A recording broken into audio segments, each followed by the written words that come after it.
एक मरतबा फिर से खुशामदीद जनाब। कल से ख़बरें सुन रहे हैं कि एजाज़ा अक्सर बहुत सारे शहरों में बहुत सारे मकामात पर एजाज़ा ट्रांसफ़र हो गया। मैंने कहा जनाब जो है ना, मैं ही क्यों ना आपको चेक करा दूं कि वाकई पहुंचा है या नहीं पहुंचा। ये ऐसे फेक खबरें चल रही हैं। आप फेसबुक खोलें, आप यूट्यूब खोलें, आप जनाब जो है ना सर मतलब सोशल मीडिया प्लेटफॉर्म खोलें तो आपको बहुत सारी खबरें देखने को मिलेंगी। और व्हाट्सअप ग्रुप बने हुए हैं अम्मा कराम के, उसमें भी बहुत सारी खबरें चल रही हैं कि जनाब अम्मा कराम का एजाज़ा पहुँच गया है। और आज डेट है जनाब 14 और दिन है जनाब मंगल का। मैंने कहा जनाब आज भी आपको अपडेट देते चलें और इंशाल्लाह अभी जनाब 12 बजे से पहले का टाइम है, 12 बजे के बाद भी दिखाएंगे।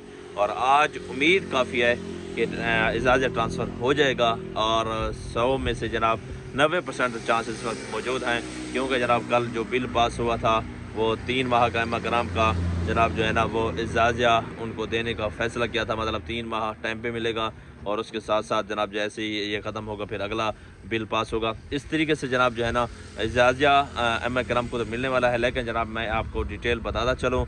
और इस तरीके से 14 तारीख का बहुत ज़्यादा ये एक पोस्ट भी वायरल हो रही थी। मैंने कहा जनाब आपको दिखा दूँ और वीडियो आज की बड़ी इंटरेस्ट होने वाली है। चला लाइव चलते हैं और जाकर मैं आपको दिखाता हूँ कि आज का इजाज़ा आया है या नहीं आया।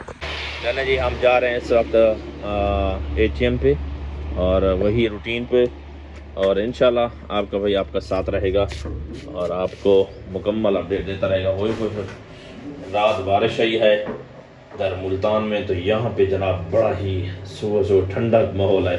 और ये जो ATM है ना, समझ लो मरी बना हुआ है।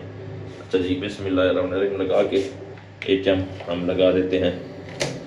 चलो जी, ATM चला गया है। अल्लाह करे कोई अच्छी सी खबर हो।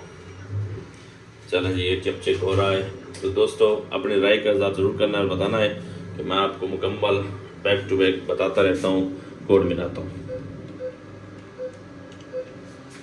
आज उम्मीद काफ़ी है जनाब इजाज़ा आ जाएगा, 90% चांस इस वक्त मौजूद है, लेकिन ये 12 बजे से पहले मैं चेक कर रहा हूँ, पहले बता रहा हूँ। ये फिर यहाँ पे बैलेंस शो हो जाएगा। ये देखो अवेलेबल बैलेंस, मतलब अभी नहीं आया। आज इंशाल्लाह मुझे तो ये लगता है कि आज आ ही जाएगा इजाज़ा, ठीक है। बाकी आप क्या कहते हैं, लाजमी तौर पर कमेंट सेक्शन अंदर कीमती रह कर ज़रूर करना, बताना कि आज इजाज़ा पहुँचेगा या नहीं पहुँचेगा। इंशाल्लाह पहुँचेगा इजाज़ा और आपको दिखाऊँगा।